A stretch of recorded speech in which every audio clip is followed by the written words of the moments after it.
السلام عليكم إخواني أخواتي، مرحبا بكم في قناتكم قناة أميرة إن دويتشلاند. اليوم إن شاء الله غادا ندير بكم جولة في محل سيلك غوص. تقدروا تكونوا أول مرة سمعتوا هذا الاسم، ولكن إذا كنتوا تعرفوا محل مترو فهذا راه نفس الشيء، يعني نفس المبدأ. للأسف الشديد ماشي أي واحد يقدر يدخل ليه، ضروري جدا من البطاقة.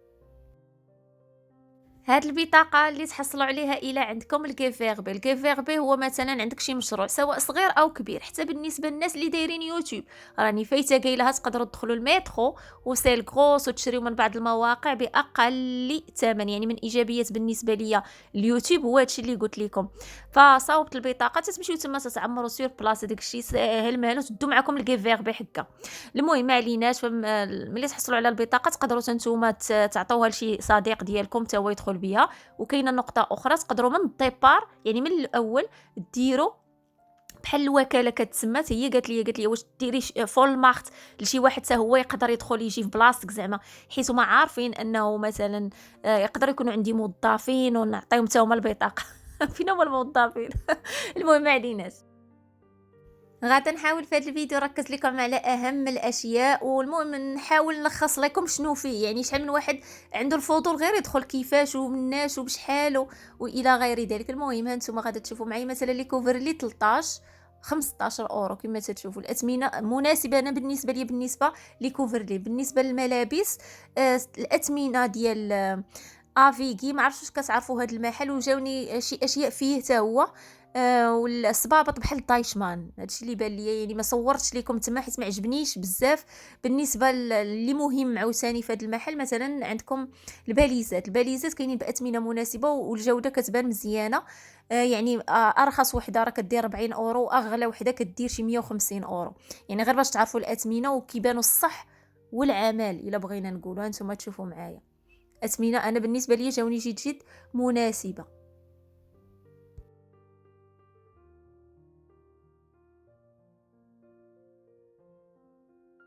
كنت أول مرة دخلت الصراحة كانوا دوخوني الأثمنة، ما عرفت واش غادا نخلص دابا هاد الثمن ولا كاينين شي 4 د الأشياء. المهم تما من بعد هاد عرفت أنه كاينة شي أشياء تقدروا تشريوها بحال الجملة، يعني 10 الحبات مثلا من كل حاجة تينقص الثمن. تقدروا تخلصوا 7% أو 19%. ضروري جدا هذيك التيكيتة تقراوها. بالنسبة لهادو راه كيداروا فوق العافية، وكيداروا في الفورنو، وكيداروا حتى فوق الهيرد، يعني متعددين الاستعمال الا بغينا نقولوا. المهم كما تتشوفوا هادو حتى دوك اللي دايرين بحال الجميلات ولا بحال البفاني بصفه عامه. المهم غادي يبان لكم هنا كاينين عده اشياء داكشي متعلق بلي ريستورون بصفه عامه. والاثمنه والله الا راه مناسبه رغم ذلك. يعني في الاوانيه كاينين شي اشياء ما غاديش يبانوا لكم مناسبين نهائيا وتقولوا هذا هو اللي كيبيع الجمله.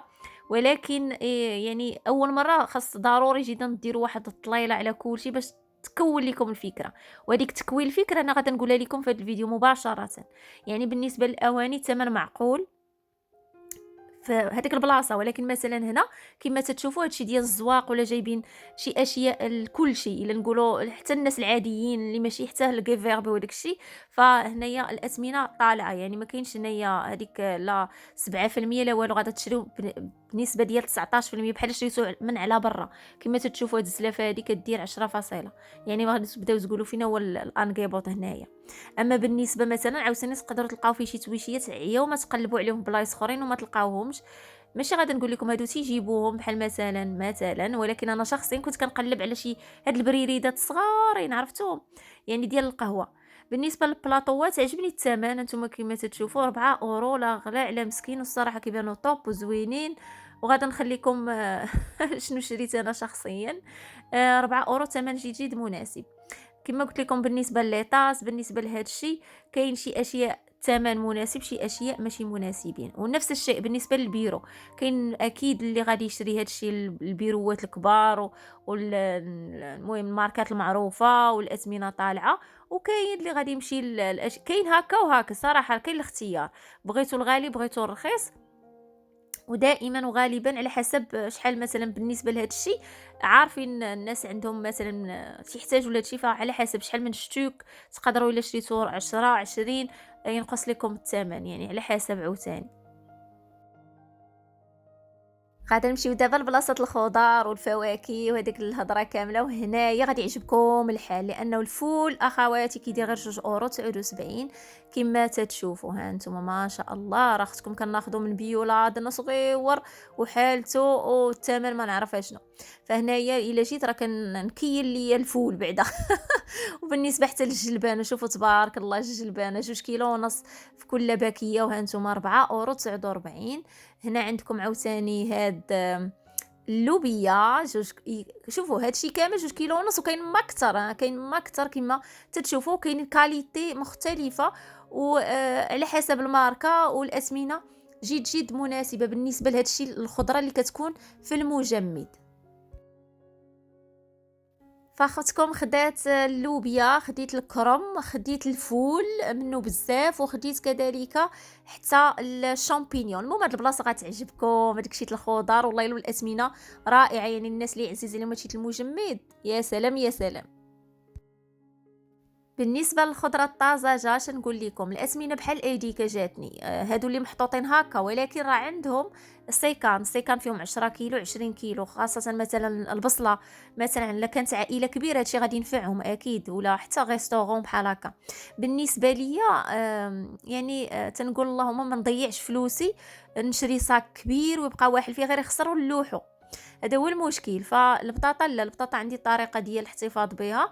فشريت ليا كما تشوفوا 80 سنت كدير. شريت ليا واحد الصاك كبير تبارك الله، غزاله صدقات رائعه جدا. وخديت البطاطا الميلي ماشي هذيك الاخرى، لا الميلي اللي تتكون اصلا غلا، ودغيا كنستعملها في البطاط، كنستعملها في الطاجين او في البيوري، المهم دغيا تطيب. غادا نمشيو لبلاصه ديال الحليب ومشتقاته، وتبارك الله شوفوا السطوله ديال اليوغورت وسطوله الكواك الجبن. كذلك تلقاو قشطه الخفق هكا على شكل سطوله. صراحه داكشي ما شاء الله. لي ريستورون اكيد والناس اللي كيستعملوا هادشي غيطيع عليهم اكيد رخص الا شراو هكا. الأثمنة تتراوح ما بين 4 وحتى ل27€ مثلا للسطل. فهذه وحده. بالنسبة هنا غادا تشوفوا معايا هادشي ديال يعني أكيد محل غيفي، وغتلقاو ماركات أخرى. وضربوا لي على الأثمنة شوية رخص من مثلا غيفي، رخص شي شوية من غيفي، يعني ماشي غلا منه ولكن رخص منه شي شويه. بالنسبه لعوساني هنايا هادو الاجبان غادا تلقاو الجبن الاحمر وداكشي تبارك الله نتوما كما تشوفوا. اكيد هادشي ديال لي ريستورون، ولكن شكون انا شخصيا شكون اللي بغى يشري هادشي؟ يعني فعلا خاصها تكون واحد العائله كبيره، نقولوا حنايا شي 3 العائلات، ونبداو نمشيو نشريو الجمله. لا بغينا زعما نقتصدوا نبداو نقسموا نديروا بحال داكشي. المهم كما تشوفوا 5 كيلو تبارك الله ديال الفرماج محكوك، ديال الفرماج الاحمر المحكوك الله يخليكم. وهنايا كذلك. المهم هذاك الشيء غادي يعجب الصراحه، انا عجبني الحال. كنت اول مره دخلت والله الا عجبني، قلت واو. المهم خضرنا عويناتنا كما تنقولوا. المهم انا كما تشوفوا تبارك الله راه ما شاء الله. شوفوا غير هاد السطل ديال ماسكاربون فيه كيدير 2 كيلو، الثمن 20€. يعني كتضربوا الحساب كتشوفوا واش رخص او غالي. بالنسبه هما راه عندهم شي حوايج ما تلقاوش في اي محل. الحليب ديال النعاج عندهم، هذا الباك هاي ميلك كما قلت لكم. الحليب شوفوا تبارك الله، هذه راه قشده الخفق كدير 11.95€. راه تنظن واقيلا شي طرو ولا جوج. المهم تبارك الله ما شاء الله، الخير موجود. الا بغينا نقولوا قولوا لي خاصه الفلوس، والله الا خاصه الفلوس. المهم وخاصه يعني مثلا الناس اللي عائله صغيره، انا بالنسبه لي هادشي ما نقدرش نشري. حتى من واحد الجبن كنت لقيته عندهم اللي تيتباع في النمسا، وعجبني الحال وفرحت. لقيته 8€ خاصني نشري. يعني تبارك الله قطعه كبيره جدا. الجا ما كاينينش في الاجبان، ما عندهمش الاختيار كتير في هذاك الشيء. يعني مثلا عائله صغيره لا، يا اما شري قطع كبيره او والو. يعني هاد المساله ما عجبتنيش.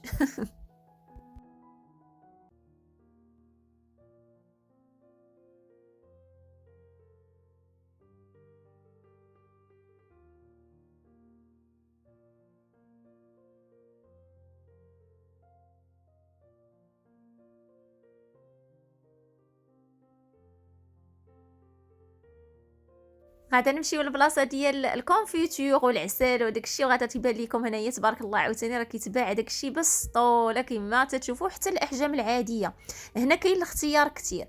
اما بالنسبه حتى للخبازات عندهم الالوان والاشكال، كذلك بالنسبه للعسل غيعجبكم تما العسل الحر، لقيت شي اشياء فعلا ما كايناش في اي بلاصه، والاثمنه راه مناسبه جدا.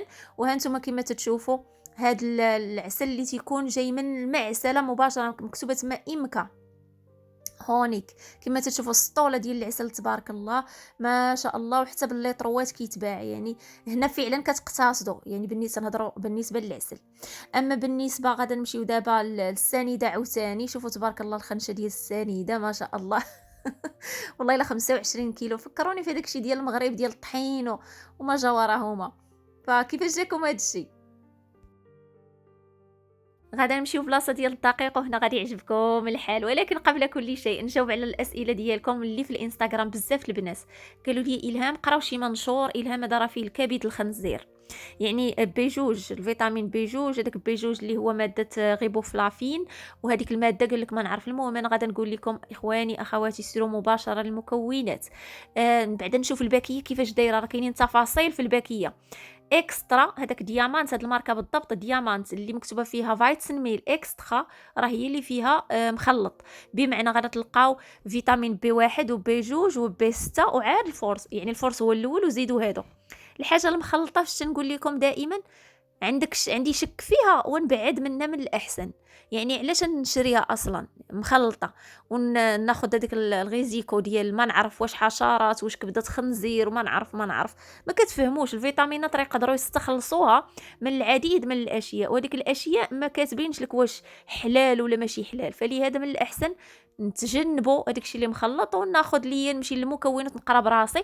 لقيتي مكتوبه فيتامين ميل بوحديتها يعني فورس، داروا لك فيتامينات ولا داروا لك شي حوايج اخرين، خفتي ما تشريش، ولا خفتي كتر خودي لك الحبوب وطحني براسك وتهني.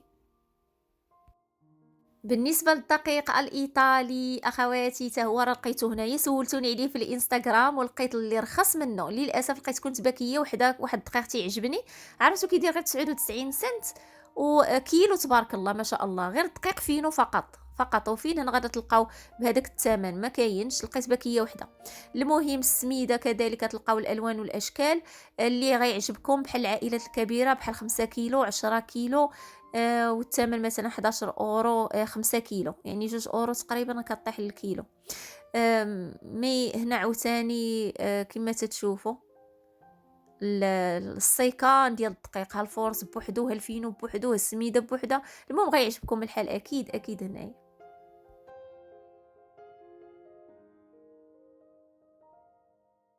نسيت ما صورتش لكم في هذا الفيديو الزيت والله الا نسيتو، مشى ليا من بالي حيت اصلا عندي هذاك الشيء اللي عندي في الليستي واصلا باغا نشريه، يعني كاتباه هو اللي صورته لكم. اما بالنسبه الصراحه مشى ليا الزيت البلدي تا هو زيت الزيتون، كنت باغا نصور لكم حتى هو بشحال كيدير تما، مي مرة أخرى إن شاء الله. المهم إخواني أخواتي، تنتمنى أن الفيديو نال الإعجاب ديالكم. أكيد هاد فكانت هذه فكرة فقط شنو تقدروا تلقاو في هذا المحل، شنو هما الأشياء اللي رخيصة، شنو هما الأشياء اللي شوية غالية، والإجابة على بعض الأسئلة ديالكم المتكررة. تنتمنى أن الفيديو نال الإعجاب ديالكم، تنشكركم على المتابعة وإلى فيديو قادم إن شاء الله.